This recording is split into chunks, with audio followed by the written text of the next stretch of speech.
Bago mag-intersection ng Tandansora at Commonwealth, maayos pa ang takbo ng bus na biyaheng Fairview kasabay ng iba pang motorista. Pero paglagpas ng intersection, kapansin-pansing nagsimula na itong umiba ng lane. Pero imbis na dumiretso, bigla itong kumanan at umarangkada hanggang bangketa sa Kabumanga sa tindahan ng drum. Madalas po ang aksidente dyan dahil yung lugar na yan, palusong po yan. Medyo alanganing oras din. Baka inantok. Tapos hindi niya napansin na siya may mabubunggo na. Agad rumisponde ang mga taga-barangay sa pinagbanggaan ng bus. Sinalpok ng bus ang daan-daang drum na pambenta sa tindahan. Sa lakas ng impact ng pagkakabangga, makikitang wasak ang windshield ng bus.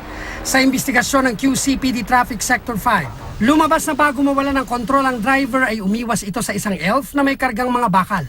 Ito rin ang bersyon ng driver. Sa video makikitang naunang umarangkada ang bus. Sumunod ang iniwasan nitong elf na puno ng bakal. Tama-tama naman yung lumabas yung elf nga may kargang bakal nga na pag-ahaba. Iniwasan ko, mababangga ko rin mamamatay yung anak ko dahil nasa kanan, yung poste nasa kanan din So ang ginawa ko, kinabi ko sa kanan.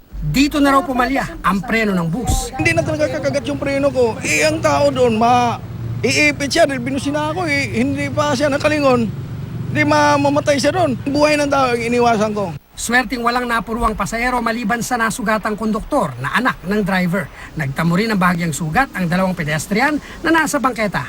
Posibleng kasuhan ng reckless imprudence resulting in multiple physical injuries and damage to properties ang driver ng bus. Cesar Apolinario, GMA News.